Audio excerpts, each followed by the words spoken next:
Le bâton le comprend et le traduit par une assertion. Plutôt mourir que de vivre dans la honte, dans le déshonneur. Chez nous, on ne conçoit pas que vous allez à une bataille, que vous la perdiez, que vous reveniez. Tu meurs au champ de bataille, tu es plus glorieux que celui qui a fui le champ de bataille, qui est retourné.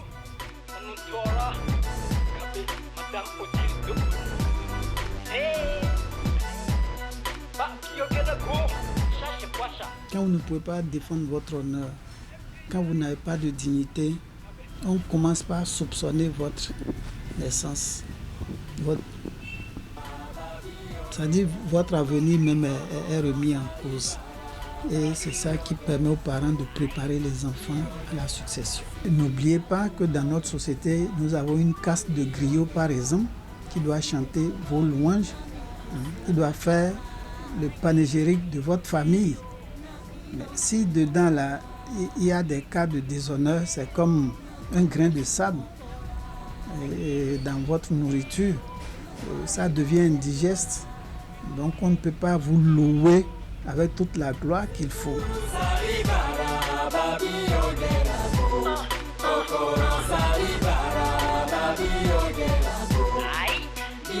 Bioguera a voulu défendre son honneur parce qu'il voyait que ces sujets sont harcelés par le blanc, par le colon.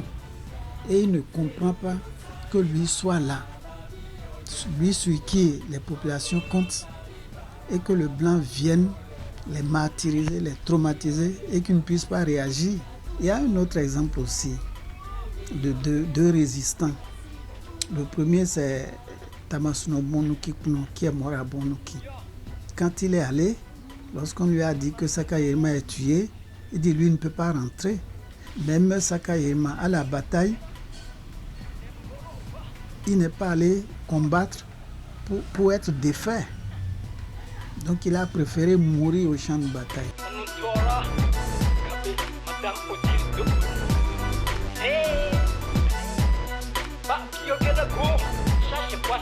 Bon, c'est un peu difficile aujourd'hui de le constater à 100%.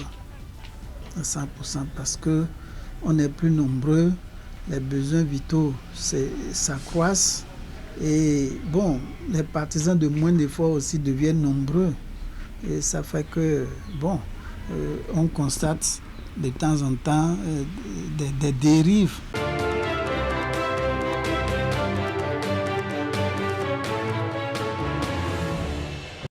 Et oui, c'était la UC Coutume avec les Bariba. Sa Majesté Sounon Tekou nous entretenait sur le sens de l'honneur chez le Bariba. L'honneur qui est d'une très grande importance chez les Bariba. Vous l'avez dit tout à l'heure, ils préfèrent mourir que de perdre cet honneur-là. Et je pense que c'est ce qu'on devait même faire. On doit tenir vraiment à son honneur. Effectivement. On doit cultiver son honneur. C'est une valeur qu'il faut effectivement cultiver, comme vous le dites, pas seulement en milieu Bariba, mais on doit pouvoir défendre son honneur, pouvoir défendre sa dignité et tout et tout. Je crois que c'est cela qui fait de vous un grand homme ou une grande femme dans la société. C'est bien ça. Oui, celui qui ne taille pas d'importance à son honneur, vraiment, il salit pratiquement toute sa famille, toute sa progéniture. Ce n'est pas bien. C'est vraiment pas bien et ça peut avoir de répercussions, de très grandes répercussions sur votre alentour, immédiat comme lointain. Voilà. Absolument.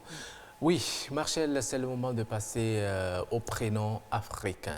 Exactement, nous allons découvrir le prénom africain du jour juste après ceci.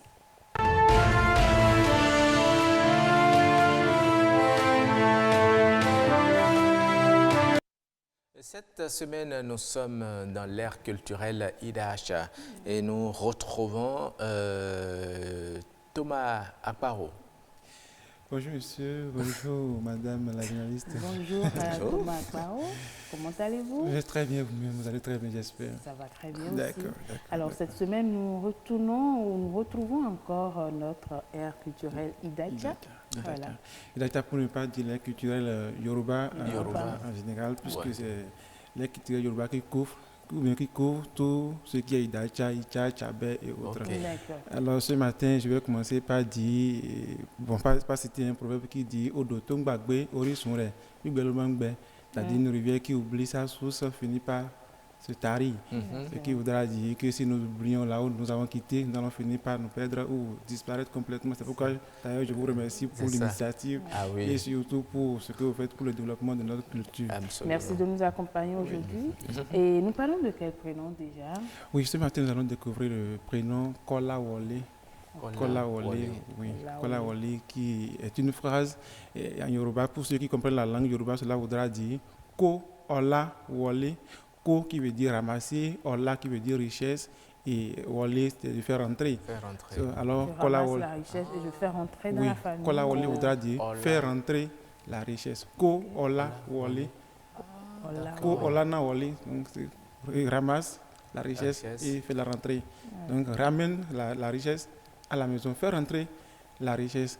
Alors, c'est comme un ordre qu'on intime. Voilà. Donc, on envoie l'enfant, celui qui porte en mission, il a l'obligation de faire entrer la richesse. Donc, celui qui porte là automatiquement, c'est que lui, il est venu pour lutter, il est venu pour accomplir obligatoirement une mission. On ne t'a pas dit qu'au Yawale, c'est-à-dire ramasse les femmes.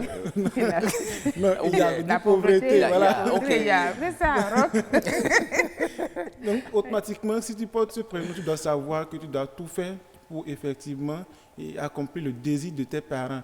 Alors, les parents qui donnent ces prénoms, c'est parfois les parents qui ont beaucoup travaillé dans la vie, mais n'ont pas eu le résultat, ils n'ont pas eu ce qu'ils voulaient. En réalité, ils se sont vraiment battus pour atteindre un objectif, mais finalement, l'objectif n'est pas atteint. Alors, que faire? Ils disent à l'enfant, il faut finir alors ce que j'ai commencé. Et tu as l'obligation d'atteindre l'objectif là. Voilà ce que j'ai commencé. C'est comme la poésie qu'on nous enseigne au premier, le labourage des enfants, où quelque part on dit fouiller, bêcher, tout ça, qu'il y a un trésor caché dedans, mais je ne sais pas l'endroit. Donc on dit à l'enfant, tout est fait, mais maintenant tu as l'obligation de ramener le trésor à la maison. Ko Ola Wole. Donc ceux qui portent ce prénom là, s'ils sont conscients de l'explication de ce prénom, savent qu'ils doivent beaucoup travailler. Ils ne doivent pas, je ne sais pas comment le dire, mais ils ne doivent pas se mélanger à tout ce qui n'est pas, bien. Ok. Mais en même temps, c'est aussi une bénédiction, une prière de bénédiction. Oui, en même temps, un parent, vous êtes conscient avec moi qu'un parent qui t'envoie en mission doit forcément te bénir et te donner également les moyens qu'il faut, parce que quand on t'envoie en mission, il faut avoir également les moyens. Et ces moyens-là, déjà, c'est l'éducation qu'on inculque à cet enfant-là. Si par exemple, je sais que le parent veut que son enfant soit journaliste, comme vous par exemple, alors déjà qu'il envoie en mission, il doit tout faire pour que son éducation ne suive que les traces du journaliste ou tout ce qu'il faut pour qu'il devienne réellement ce qu'on veut qu'il soit. D'accord. Mais lorsqu'on voit le prénom Kolawole, bon, pour tous les Kolawole que moi je connais, ce sont des gens, ce sont des hommes. Oui, exactement. Est-ce qu'une femme peut aussi porter ce prénom? Non, c'est vrai, une femme peut porter ce prénom. Mais c'est rare. Mais c'est très rare. Puisque déjà c'est un prénom de lutte, c'est un prénom de combat, on préfère le donner qu'aux hommes. On préfère le donner qu'aux hommes, qu'aux sexes masculins. Mais une femme peut porter ce prénom-là. Mais est-ce qu'il est arrivé déjà que quelqu'un porte ce prénom, mais qui ne remplisse pas ces critères, ces caractéristiques? Non, je n'ai pas d'exemple. Je n'ai pas d'exemple pour l'instant. Tous ceux qui portent ce prénom, à ce que je sache, luttent. Et quand même, ils arrivent quand même à défendre leur famille. C'est à croire que tous ceux qui s'appellent Kolawole sont des gens riches? Bon, vous savez, il y a une chose. Les prénoms, il y en a qui donnent des prénoms juste parce que ils ont entendu ce prénom-là quelque part, ils ont aimé juste le son, tout ça. Donc, ils ne savent pas en réalité les explications qui accompagnent ce prénom-là. Mais il y a aussi qu'on dit que... il y a l'influence aussi du prénom. Oui, l'influence. Mais il y a aussi qu'on dit que c'est l'exception qui confirme la règle. Parfois, il y a également des exceptions. C'est comme des vagabonds qui s'appellent fidèles. Excusez, ceux qui portent ce prénom-là. Ouais, donc, il y a des gens qui portent le prénom, mais qui en réalité, dans la réalité, font carrément le contraire. Le contraire de ce que le prénom dit. Donc ça peut aussi arriver. D'accord. Que Kolawole ne sois pas le ramasseur de richesse. Mais plutôt ramasseur de pauvreté ou un voleur. D'accord. C'est une chose qu'on ne souhaite pas. Voilà, le mieux c'est qu'il soit ramasseur de richesse. Alors que tous ceux qui portent ce nom ou tous ceux qui désirent donner ce prénom à leurs enfants sachent réellement la raison pour laquelle ils donnent ce prénom.